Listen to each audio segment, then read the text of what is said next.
This was always in my mind to ask, so could I please ask you for a favor before we start? If you like our videos and what we do here and you would like to support us, the simple and free way to do just that is to hit that subscribe button below. Also, we're a multilingual family and we mainly use 3 languages in all our videos, so please hit that CC button on the top right corner to switch on subtitles and watch all the videos in your preferred language. Now, let's get back to the video.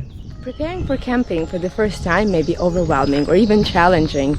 The good news is that we've prepared a digital version, free, absolutely free template.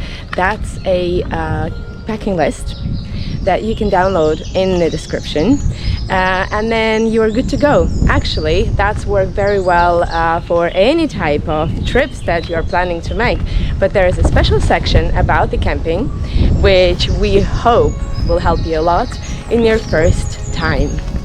And then also, please take a look in the description. I put some different articles from our blog that would refer to camping and all the essentials, and hopefully it will also help you.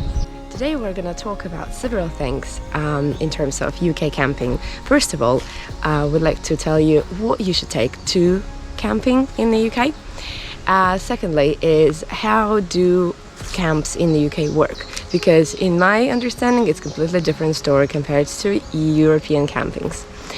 And 3, we'll just show you our experience camping this time. The season has been opened for us and it was an amazing 5 days 4 nights experience in a New Forest National Park, Avon Tyrrell campsite.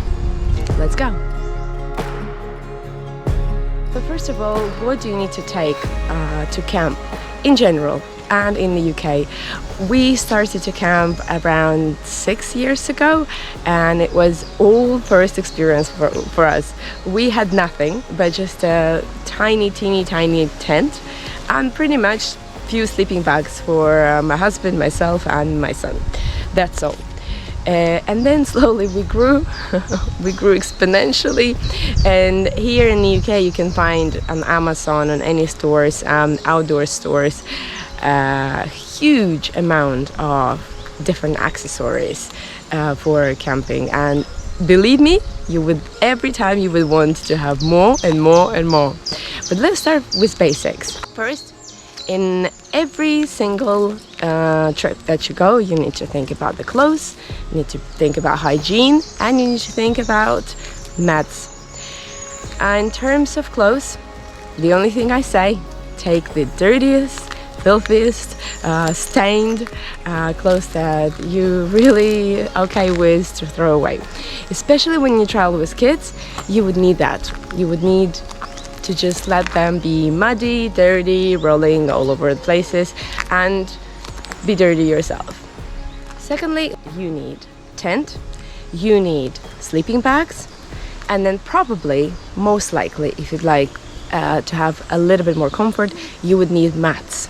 You will need to decide which beds you like. So here in the market they have different types. We have 2 types for now. I prefer the self-inflatable ones. They're very thin, they are quickly deflating, inflating, so it's really comfortable. You don't need to use any of the pumps to inflate the beds, so that's a good choice for us.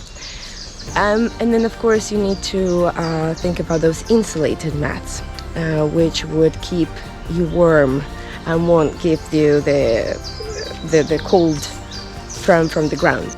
That's for your sleeping arrangement. Now let's talk about the kitchen, because when you go camping, believe me or not, you need to think about taking the whole house with you, and that's referring to the kitchen. You will eat where? How will you cook? In the UK they sell those sets, tiny sets with a little teapot, a pot and a frying pan. Then stove, we have an electric teapot.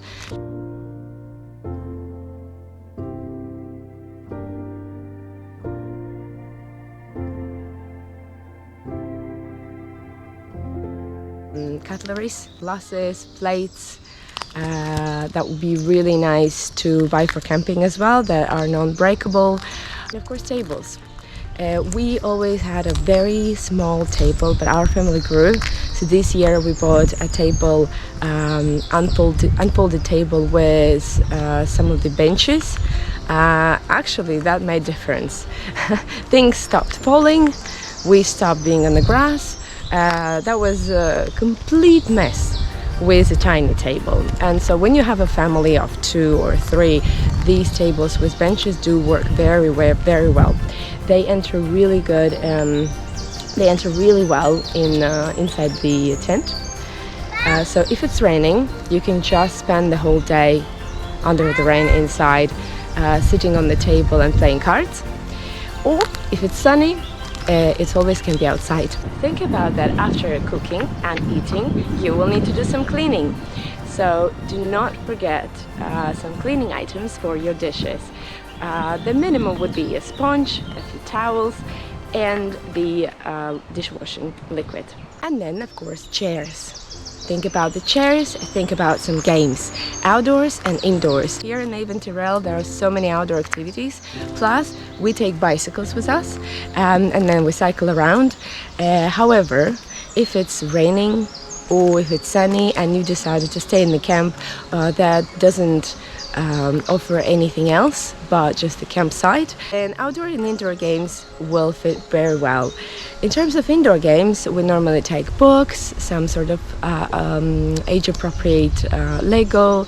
It could be some cubes, something that they can stick to for a while, even Play-Doh. If we talk about 6+ kids, then lots of board games. This is something that we will always consider, and of course books again. In terms of outdoor games, a hammock is an amazing addition.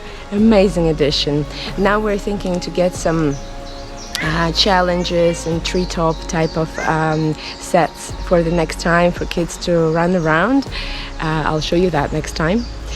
And also bowls would be nice, badminton, some sort of tennis, bubbles.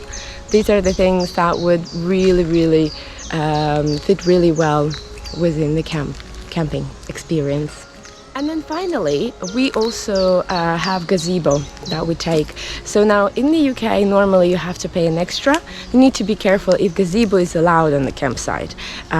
Because of the size, sometimes they allow it on the same pitch, so tent plus gazebo, and then sometimes they have some limits. So they will tell you if you have a very small tent, then gazebo will be okay to take with you. Unless otherwise, you will need to pay some extra for gazebo.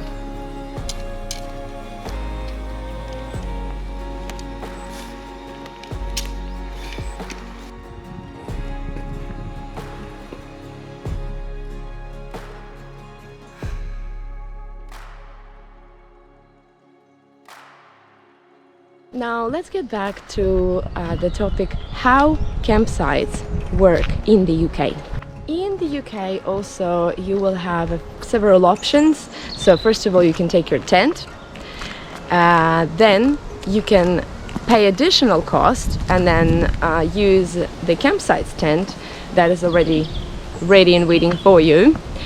Or you can also try some caravan options or lodges, which is really nice. We still haven't tried one and would like to try out once for a change. In the UK, you cannot camp wherever you want.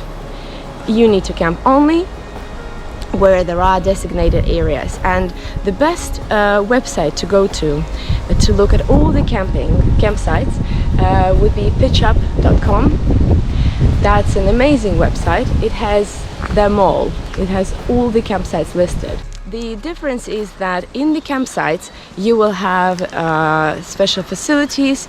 Normally you will have a little area where you clean your dishes. Sometimes they also give you a dishwashing soap and sponge, but sometimes not. This is something you have to think about. They will have a bathroom facilities in each campsite as a rule.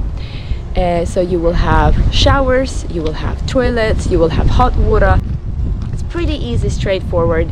You pay for a pitch up, you go to your pitch, you unpack your tent, and then you are provided with some basics to live in for several days.